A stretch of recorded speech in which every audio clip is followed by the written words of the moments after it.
آج 6 جمادی الاول 1445 ہجری موافق 20 نومبر 2023 عیسوی دن پیر بعد نماز عصر جامع مسجد عالیہ کے کانفرنس ہال میں منعقد کی جا رہی ہے شریعت انفارمیشن سروس کی 920ویں نشست۔ عنوان ہے حضرت شیخ عبدالقادر جیلانی رحمۃ اللہ علیہ حیات اور کارنامے۔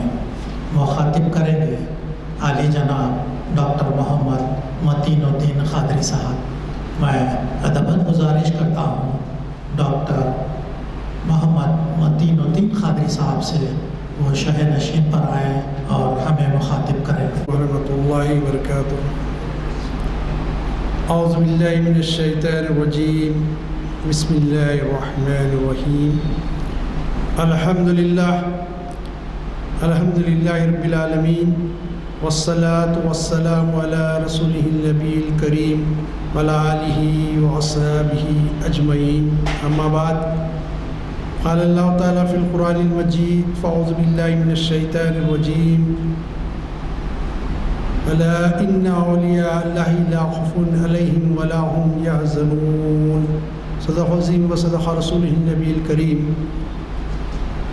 محترم حاضرین اکرام، آج جو موضوع منتخب کیا گیا ہے، اللہ کے ایک بہت بڑے ولی کامل، شیخ طریقت قادری سلسلے کے بانی حضرت شیخ عبدالقادر جیلانی رحمۃ اللہ علیہ کی حیات اور ان کے کارنامے۔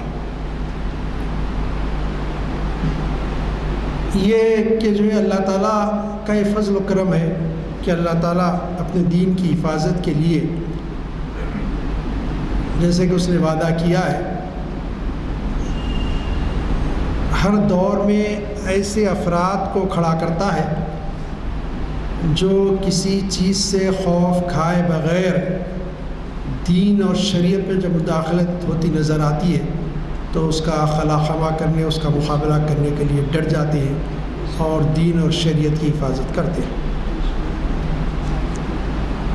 مختلف کرامتیں حضرت شیخ عبدالقادر جیلانی رحمۃ اللہ علیہ کی مشہور ہیں، لیکن میں اپنے گفتگو کے درمیان میں یا آخری مرحلے میں جو کرامت بتاؤں گا آپ کو، وہ اصل میں صحیح کرامت وہی ہے جس کی وجہ سے آپ کا لقب محی الدین قرار پایا۔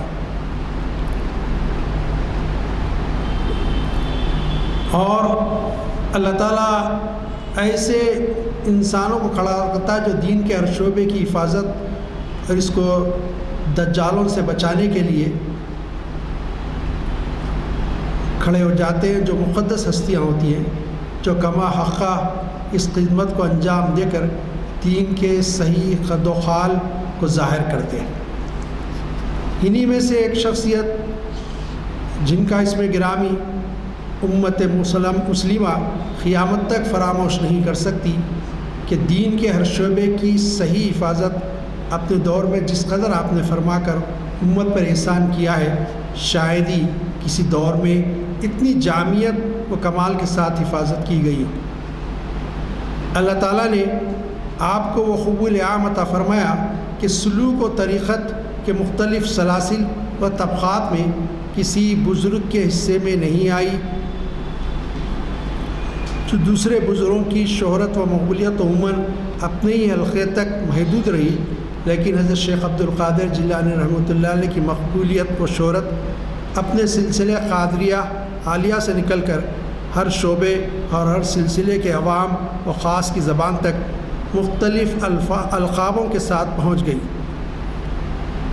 عزیزان گرامی، آپ کی ولادت کا تذکرہ کرنے سے پہلے بتاؤں کہ خلافت راشدہ کے بعد خلافت بنو امیہ آئی، اور بنو امیہ کے دور میں آغازی سے یہ معاملہ ہو گیا کہ خلافت کم اور اس میں بادشاہی انداز نظر آنے لگا۔ یقیناً اسلام کی سرحدیں بڑی پھیلی، لیکن خود خلیفہ کا معاملہ وہ کہ وہ خلیفہ کم، اپنے آپ کو بادشاہ زیادہ تصور کرنے لگے۔ پھر مال و دولت کی ریل پیل رہی، جب اس کے بعد بنو امیہ کے بعد بنو خلافت عباس آئی خلافت عباسیہ کے دور میں فن تعمیر کے اعتبار سے، اسلامی ریاست کو وسعت دینے کے اعتبار سے اور فقہ کی تدوین کے اعتبار سے بڑے کارآمد نمایاں انجام ضرور دیے گئے، لیکن یہ تھا کہ حکمراں اکثر بے راروی کا شکار ہوئے اور انہوں نے ظلم و ستم کیا۔ آپ کو معلوم ہے خلق قرآن کے معاملے میں حضرت امام احمد حنبل رحمۃ اللہ علیہ جس طرح کھڑے ہو گئے اور استقامت کا مظاہرہ کیا اور بادشاہ وقت مامون سے ٹکر لی، آپ پر کوڑے برسائے گئے نماز کی حالت میں بھی، یہ ان کے معاملات تھے۔ بعض دینی مسائل میں ان سے بظاہر کوتاہیاں ہوئیں اور لوگ دین سے دور ہوتے گئے۔ تو جو نیک بندے تھے اللہ کے، انہوں نے سوچا کہ اس امت کی اصلاح درباروں میں رہ کر بادشاہوں کی اور حکمرانوں کے کوئی عہدے کو قبول کر کے نہیں کی جا سکتی، تو انہوں نے مدرسوں اور خانقاہوں کا نظام شروع کیا اور وہاں سے تربیت تعلیم شروع کی۔ اکثر لوگ پوچھتے کہ صاحب یہ خانقاہیں مدرسے عرب میں کیوں نہیں تھے؟ مسئلہ یہ تھا کہ یہ جو ہے دین میں بگاڑ کا جو مرکز بنا وہ عرب نہیں تھا، وہ عجم تھا۔ آپ پوچھیں گے وہ عجم رہنے کی وجہ کیا ہے؟ وجہ یہ ہے کہ عرب جو تھا، جس کو آج عرب کہا جاتا ہے، وہ عرب وہ خانہ بدوشانہ زندگی تھی، وہاں کوئی زرخیز زمین نہیں تھی، وہاں نہ پیٹرول تھا اس زمانے میں، نہ سونا تھا، پورے ٹرائبلز پانی دکھا آباد ہو گئے، شہریں کچھ شہر تھے تھوڑے بہت، لیکن وہاں بھی کوئی ایسی ریل پہل نہیں تھی۔ اگر آپ جو ہے آج سے 100 سال پہلے خود مکے کی حالت دیکھنا چاہے تو ریت پتھریلا مقام، لوگ جانوروں پہ اور پنڈیوں پہ آپ کو جاتے ہوئے نظر آئیں گے حج عمرہ کو، وہاں کوئی کیفیت نہیں تھی، تو وہاں کوئی مال و متاع نہیں تھا، تو لوگ تحریکات جو اٹھتی تھی وہ ادھر عراق، ایران اور دوسرے علاقوں میں جو اسلام کو نقصان پہنچاتے تھے۔ اور بالخصوص اس زمانے میں صبائی فتنہ زوروں پر تھا اور اس کے ہاتھ ظاہر مسلمانوں کے مومنین کے خون سے رگے گئے تھے اور اس کی کئی شاخیں بن چکی تھی، اور اس زمانے میں باطنی تحریک زوروں پر تھی۔ ایسے علماء و مشائخ پیدا ہو چکے تھے جو اپنے آپ کو یہ سمجھتے تھے کہ اب ان پہ شریعت کے احکام ان پہ لاگو نہیں ہوں گے، اور وہ کہتے تھے کہ یہ طریقت کا ہی راستہ ہے۔ تو دین بڑے کٹائی میں تھا۔ ایک اور فرقہ اعتزالی فرقہ جس کو کہتے ہیں، وہ جو اس کو اختیار کرتا ہے اس کو معتزلی کہا جاتا ہے۔ یہ معتزلیوں کا بھی زور تھا، ان کے خلاف کوئی بولتا تو اس کو قتل کر دیا جاتا، بڑے بڑے علماء ان کے خلاف بولنے سے ڈرتے تھے۔ کیفیت یہ تھی، حکومتوں پہ ان کا اثر تھا۔ یہ دور تھا کہ جو ہے آپ کی ولادت 470 ہجری میں جو ہے ایران کے ایک مشہور قصبے گیلان میں ہوتی ہے۔ اب دیکھیں 470 ہجری کا دور تھا، اس وقت آپ ایسے حالات میں آپ کی ولادت ہوئی ہے۔ پھر آپ کے جو والد تھے وہ ان کا معاملہ یہ تھا، ان کا سلسلہ نسب، آپ کے جو والد تھے ابو صالح موسیٰ جنگی دوست، وہ 11ویں پشت میں جا کر حضرت امام حسن رضی اللہ تعالیٰ سے ملتا تھا، اور آپ کی والدہ ماجدہ محترمہ ام الخیر سیدہ فاطمہ کی جانب سے 14ویں پشت میں جا کر سلسلہ ملتا تھا امام حسین رضی اللہ تعالیٰ سے۔ 11ویں پشت میں امام حسن سے آپ کے والد کا سلسلہ، اور آپ کی والدہ کا 14ویں پشت میں جا کے امام، یہ حسنی حسینی سادات تھے۔ تو اللہ تعالیٰ نے سیادت کے اس منصب و شرف سے آپ کو جو ہے سرفراز فرمایا تھا، اور یہ من جانب اللہ ہے۔ عزیزان گرامی، اس سے پہلے کہ کچھ حالات کا حضرت کے تذکرہ کروں میں، آپ کیسے زبردست وقت کے مشائخ، وقت کے بڑے بڑے بزرگ کے جو ہے صاحبزادے ہیں،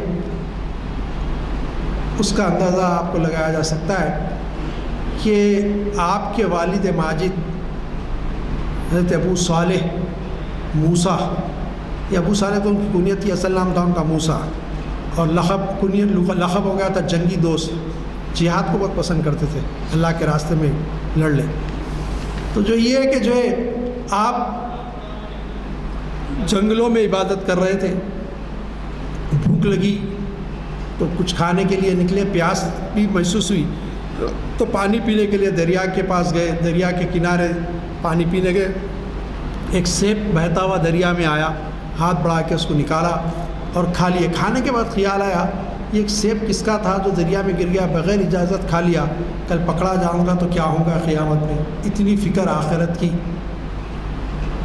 اب ذرا میں آپ سب سے کہتا ہوں، اپنے آپ سے بھی کہتا ہوں، اپنے آپ کو، اپنے نفس کو بھی نصیحت کرتا ہوں، آپ کو بھی دعوت دیتا ہوں غور و فکر کی۔ ہم دیکھیں ہم کیا کیا نہیں کھا جاتے ہیں لوگ، ہم سے مراد آپ نہیں، مسلمان قوم۔ بعض والوں کے مرغے کھا گئے، بکرے کھا گئے، پھل کھا گئے بغیر اجازت توڑ کے۔ اب اس سے معاملہ بڑھ گیا، سب ان کے پلاٹ کھا گئے، فلیٹس کھا گئے، بنگلے کھا گئے، گھراں کھا گئے، کیا کیا نہیں کھا جا رہے، لیکن جو کان پہ جو بھی نہیں رکھتی نہیں کیفیت، آخرت کا ذرا خوف نہیں۔ ایک سیب کا خوف حضرت کو ایسے ہوا، کیسے نیک دل تھے کہ تلاش میں نکلے دریا کے کنارے، پہنچے تو ایک باغ نظر آیا بہت دور جانے کے بعد، اور اس کے جو درخت ہیں وہ سیب اسی رنگ کے لگے ہوئے، اسی انداز کا سیب ہے دیکھنے میں، اور اس کے پھانٹے درخت کے جو ہے اپنے سیب کے دریا کے اوپر لہرا رہے، ہل رہی، اور وہ آپ سمجھ گئے یہیں سے ٹوٹ کے گر گیا۔ جا کے دستک دیے، وہ باغ کے مالک باہر نکل کے پوچھے کیا ہے نوجوان، کیا چاہیے؟ تو کہا کہ حضرت ایسی کی بات ایسی۔ بولے ہاں اتنی بڑی غلطی، چلو بولے سزا، میرے باغ میں مالی کا کام کرنا، پانی دینا، پانی سینچنا، کھینچنا اور باغ کی رکھوالی کرنا، تو بولے اس کے بعد چھوڑ دیں گے؟ ہاں ٹھیک ہے کرو تو سمپل لگا دیا کام۔ لیکن دیکھتے رہے کیا کر رہا ہے یہ نوجوان، بھائی کون آتا ہے ایک سیب کھا لے کے، اور کون ہوتا ہے ایسا کام کرنے تیار۔ اس کے بعد بلائے، کچھ دن کے بعد بلا کے بولے کہ دیکھو اور ایک شرط ہے میری۔ بولے وہ کیا شرط ہے؟ بولے میری بیٹی سے عقد کرنا ہے آپ کو۔ تو بولے نہیں حضرت میرے کو چھوڑ دیجیے، میں الگ قسم کا آدمی ہوں، میرے سے کیا ہوتا، میں اللہ اللہ ذکر و اشغال میں۔ دیکھتے رہے کیا کرتے تھے، پانی سینچنے کے علاوہ یا تو مصلے پہ بڑھے ہوئے، یا تو مصلے پہ کھڑے ہوئے یا بیٹھے ہوئے، یا ذکر چل رہا اللہ کا، یا پھر نماز پڑھ رہے، کوئی دوسرا کام شغف ہی نہیں ہے۔ تو بولے کیا سال نوجوان ہے اس دور کا، بنو عباس کا دور ہے خلافت کا، کہاں ایسے نوجوان ملیں گے؟ پیسے کی ریل پیل اتنی ہے کہ کوئی لینے والا نہیں ہے زکوٰۃ، یہ معاملہ ہے۔ پوری دنیا پورے مسلمان دنیا میں ڈوبے ہوئے مال و متاع میں، اس وقت یہ نیکی، یہ صالح پن کہاں سے ملے گا؟ بولے اور ایک بات سن لو، بولے کرنا ہی کرنا ہے، چھوڑوں گا نہیں۔ بولے میری بیٹی آنکھوں کی اندھی ہے، رنگ کی کالی ہے، ہاتھوں کی معذور ہے، پیروں کی معذور ہے، زبان سے گونگی ہے، کانوں کی بہری ہے، کون کرے گا؟ تو بولے وہ کرنا ہی کرنا ہے، نہیں کرے گا تو پھر وہ سیب کیا کرتے؟ ٹھیک ہے اچھی بات ہے، ٹھیک ہے عہد ہو گیا۔ اس کے بعد بولے جائیے، آپ کا حجر عروسی ہے، جائیے حجر عروسی میں جائیے۔ گئے حجر، وہاں تو معاملہ ہے کہ وہ ایسی خوبصورت حور بیٹھی ہوئی ہے جس کے نور سے کمرہ منور ہے۔ پلٹ کے آ گئے، حضرت تو ایسے بولے تھے، یہ تو کوئی اور آ گئے۔ بولے حضرت کوئی اور آ گئی؟ ارے جناب کوئی اور نہیں، وہ میری لڑکی ہے جس سے آپ کاغذ ہوا۔ بولے حضرت آپ نے تو ایسے فرمایا تھا۔ بولے رنگ کی کالی اس لیے بولا کہ کسی غیر محرم کی اس پہ کبھی نظر پڑی نہیں، آنکھوں کی اندھی سے بولا کسی غیر محرم پہ نظر دالش نہیں ہو، ہاتھوں کی معذور اس لیے بولا ہاتھوں سے کبھی گناہ نہیں کری، پیروں کی معذور اس لیے بولا گناہ کے ارادے سے گھر کے باہر نکلی نہیں کبھی، کانوں کی بہری اس لیے بولا کہ جو ہے کبھی کوئی غلط بات سنی نہیں، زبان کی گونگی اس لیے بولا زبان سے کسی کو برا بھلا بولی نہیں۔ وہ میری لڑکی بڑی صالح نیک ہے، صالحہ ہے، اس کو تم جیسے صالح نوجوان کی ضرورت تھی اس لیے بولا جاؤ۔ اب وہ ہے ام الخیر سیدہ امۃ الفاطمہ، دیکھیے ان کے صاحبزادے شیخ عبد القادر جیلانی رحمۃ اللہ، ان کے گھر تولد ہوتے ہیں، وہ بھی والدہ کی عمر 60 سال کے قریب ہے، والد صاحب اور کتنے بڑے نہیں، اس وقت آپ کی پیدائش ہوتی ہے۔ جب آپ کی عمر شریف 5 سال کے لگ بھگ ہوئی تو والد صاحب کا سایہ سر سے اڑ گیا، یتیم ہو گئے۔ اب ساری ذمہ داری آپ کی تربیت کی اور نگرانی کی والدہ محترمہ کے کندھوں پر آ گئی۔ وہ سود کاٹ کر گھر چلاتی، کیسے تھے آپ کے والدہ بھی دیکھیں، اور کبھی فاقے تک نوبت پہنچتی تو وہ کہتی کہ وہ صبر و رضا کی پہ کر یہ کہہ کر آج ہم اللہ کے مہمان ہیں، سب کو بچوں کو خاموش اٹھا دی، بچوں کو اللہ کے بیمار ہیں، اس کو کھائیں گے پئیں گے نہیں۔ آپ چھوٹی عمر سے بغداد کے مکتب جانا شروع کریں اور 488 ہجری میں آپ کی ولادت ہوئی، 470 میں، بعض نے 471 لکھا، تو 470 یا 471 میں، اور 18 سال کی عمر میں 488 میں بغداد شریف جانے کا ارادہ کیا، بغداد جانے کا، کیونکہ وہاں علم جتنے تھے حاصل کر لیا اور علم کی پیاس تھی آپ نے والدہ سے اجازت لی اور بغداد کا رخت سفر باندھا۔ اور وہ مشہور واقعہ آپ سن چکے ہیں کہ جو ہے والدہ نے 40 دینار بغل میں کرتے کے اندر سی دیے تھے، اور ایک ڈاکو نے آپ سے پوچھا نوجوان تمہارے پاس کچھ بھی نہیں دکھ رہا، کچھ معلوم ہوتا ہے؟ تو آپ نے کہا 40 دینار ہے میرے پاس اشرفیہ، تو اس نے دیکھا اسی جیبوں میں نہیں دکھے، چلا گیا۔ دوسرا ڈاکو یا پوچھا تو سردار نے پوچھا پورا مال آ گیا کچھ بچا؟ تو بولے سردار ایک نوجوان ہے جو اس قسم کی بات کرتا ہے، بولے بلاؤ اس کو، مذاق تو نہیں کر رہا وہ ہمارے سے، بلایا گیا۔ سردار نے پوچھا کیا معاملہ ہے تمہارا؟ تو آپ نے کہا کچھ مال ہے؟ تو آپ نے کہا 40 دینار ہے۔ تو پوچھے کہاں ہیں؟ تو آپ نے کہا میرے بغل کے اندر سی ہوئے۔ تو ایک سردار ایک چور سے اس نے ڈاکو سے کہا کہ کٹ کرو، کٹ کرے تو 40 دینار نکلے۔ تو اس نے کہا تم جانتے ہو کہ مال کے بارے میں بڑے لالچی لوگ ہیں ہم لوگ، اور جب مال دیکھتے ہیں تو لیے بغیر چھوڑتے نہیں، تم نے کیوں بتایا؟ تم خاموش ہو جاتے یا بولتے کہ کچھ مال نہیں ہے تو پھر ہم تم کو چھوڑ دیتے، تمہارے پیسے بچ جاتے۔ تو آپ نے کہا کہ میں جب نکل رہا تھا تو والدہ نے کہا کسی بھی حالت تو جھوٹ نہیں بولنا، اور میں والدہ کی نافرمانی کیسے کرتا؟ آپ اصل میں ماں پیٹ کے ولی تھے، آپ کی زبان سے جو جملہ نکلا اس کے دل پہ اثر کر گیا۔ اس نے کہا نامعقول ہو میرے ساتھیو، یہ نوجوان اپنے ماں کی نافرمانی نہیں کر رہا، ہمارے کن اتنا مال و دولت ہے، ہم اس کے بعد اللہ کی نافرمانی کر کے ڈاکہ ڈالتے ہیں؟ یہ اپنا وعدہ ماں سے نہیں پورا، اور اللہ سے جو وعدہ ہے اسلام پہ قائم رہیں گے، ایمان لانے کے بعد وہ کیسے برقرار ہے؟ کہاں ہے؟ حضرت ہم کو توبہ کرا لیجیے، بولا پوروں کو بولا توبہ کرو، اور پورا مال قافلے کا واپس کر دیا۔ حضرت کی ڈاک وہاں سے بڑھ گئی پورے قافلے پہ، کیا کرامت ہے حضرت کی، بولے کہ ڈاکو تو مال لوٹے کے واپس کر دیے پورے۔ آپ بغداد جانے کے بعد حضرت ابو سعید مخزومی حنبلی رحمۃ اللہ علیہ سے علم فقہ حاصل کیا، احمد بن مظفر ابو الغالب سے علم حدیث، اور ابو زکریا تبریزی سے علم ادب کی تکمیل فرمائی۔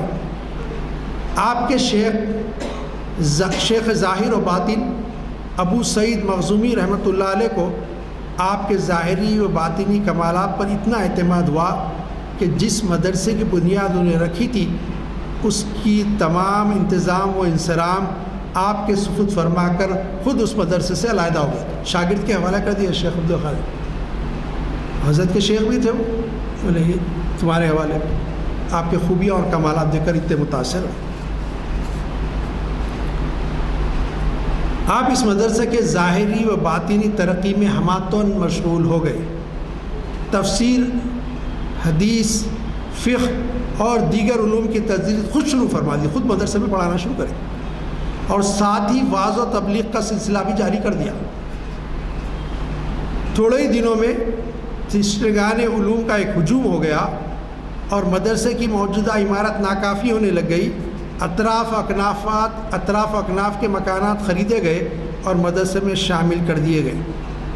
آپ کے ان خدمات کی وجہ سے یہ مدرسہ آپ ہی کے نام سے مدرسے قادریہ کے نام سے مشہور ہو گیا، نام ہی پڑ گیا آپ کے نام سے۔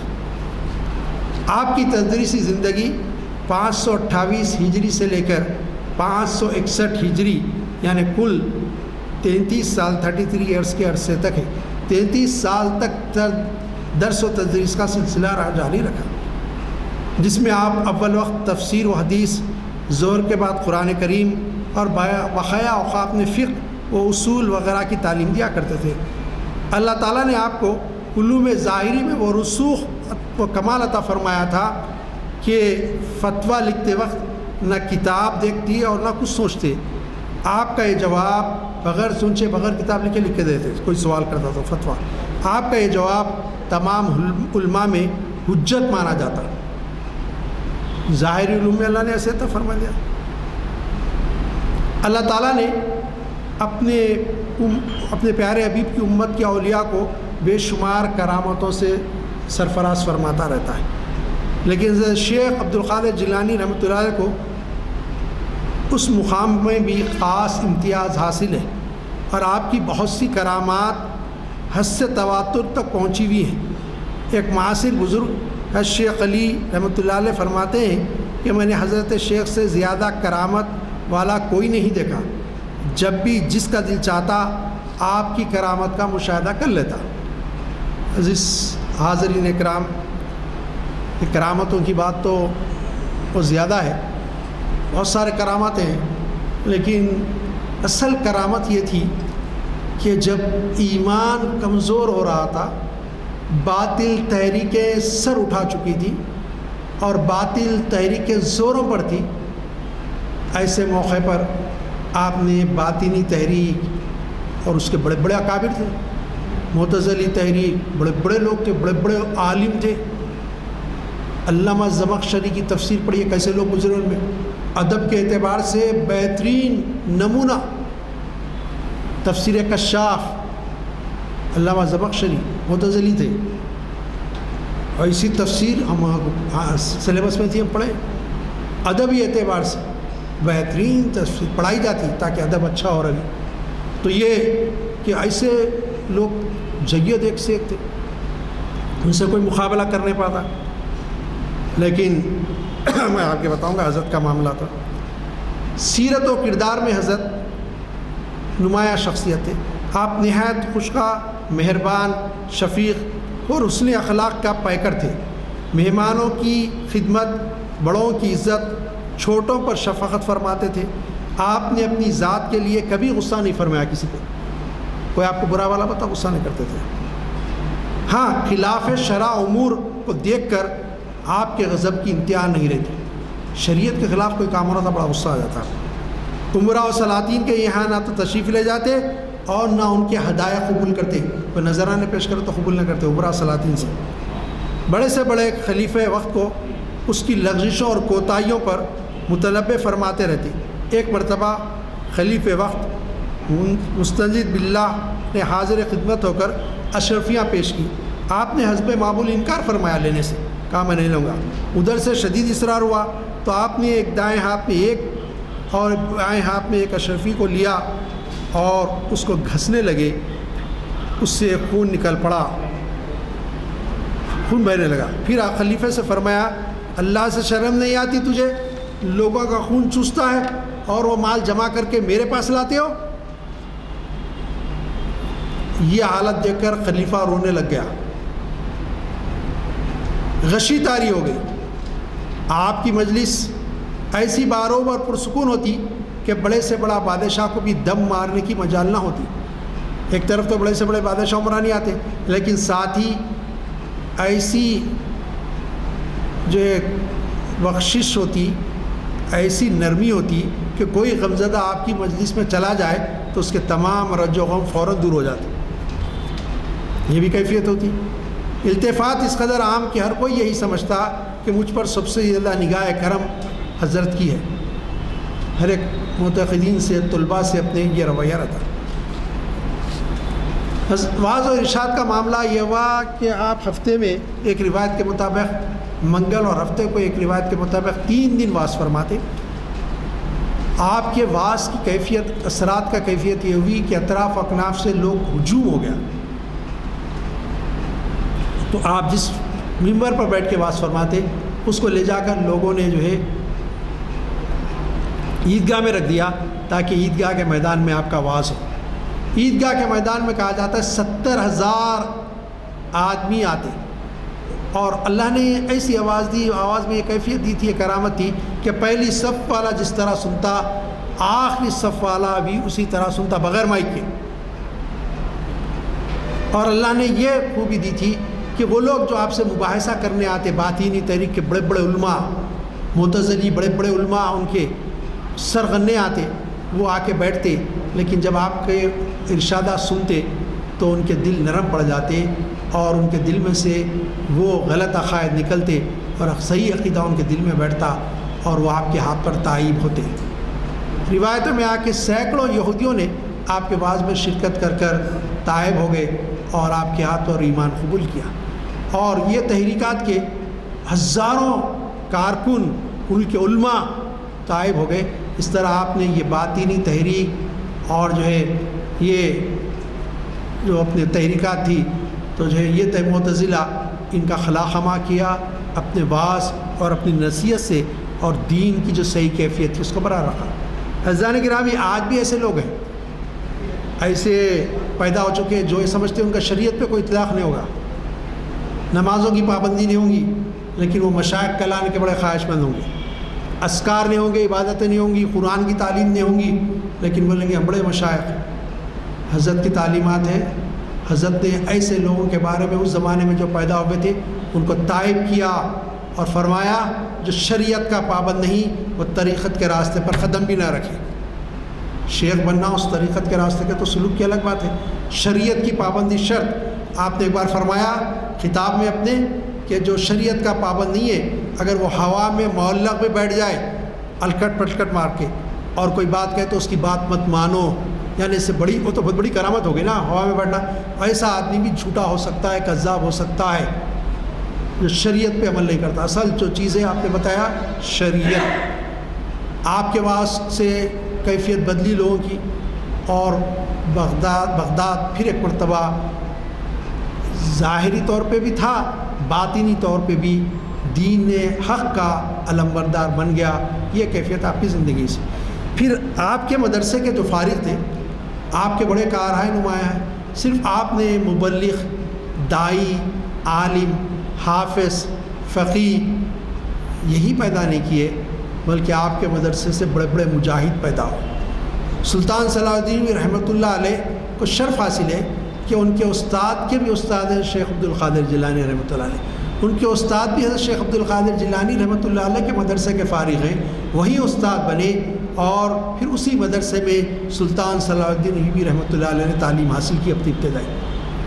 اور کہا جاتا ہے کہ سلطان صلاح الدین ایوبی رحمۃ اللہ علیہ کے جو ہے گروپ میں ان کے ساتھ رہنے والوں میں بہت سارے بڑے بڑے کمانڈرز اور بڑے بڑے مشیر ان کے وہ تھے جو راست حضرت شیخ عبد القادر جیلانی رحمۃ اللہ علیہ سے علم حاصل کیے تھے اور ان سے مستفید ہوئے تھے۔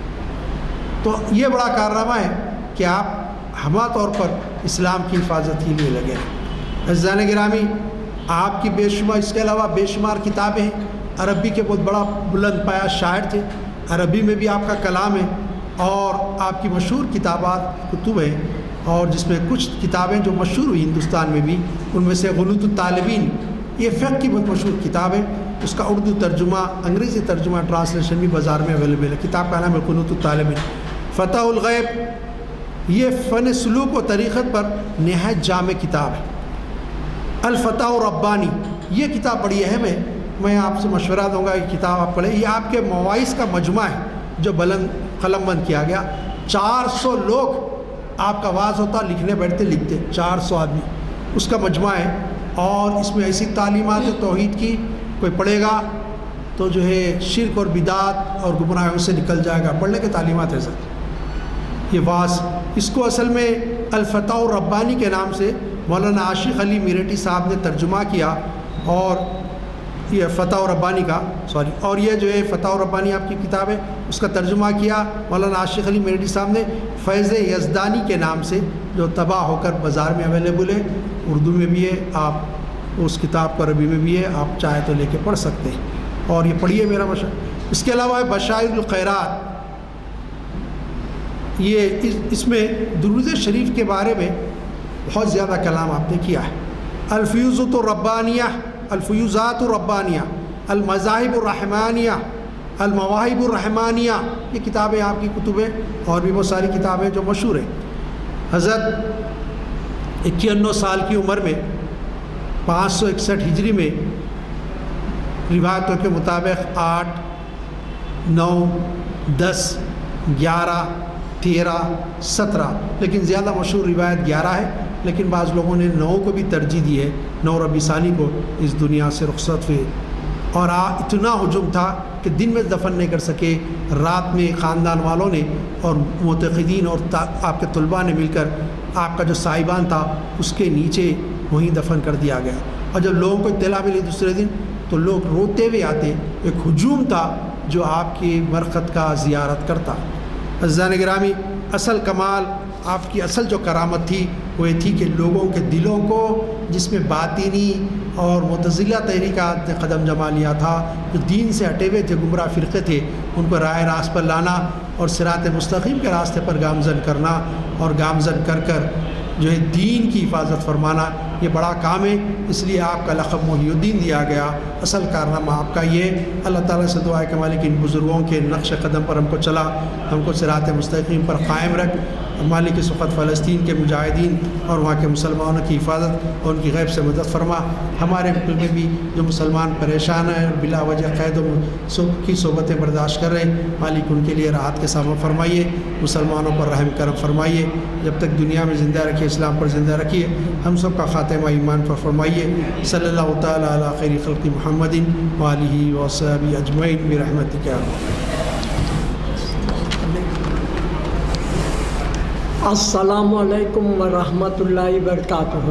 الحمدللہ ڈاکٹر متین الدین قادری صاحب کا بیان سنا، بہت اچھا لگا، اور بہت ہی سہل طریقے سے ان کی زندگی کی پوری پیدائش سے لے کر وفات تک کے حالات اہم بتائے ہیں. اللہ تعالیٰ ان کے علم میں ترقی اور برکت عطا فرمائے، ان کی عمر دراز کرے، صحت و عافیت رکھے.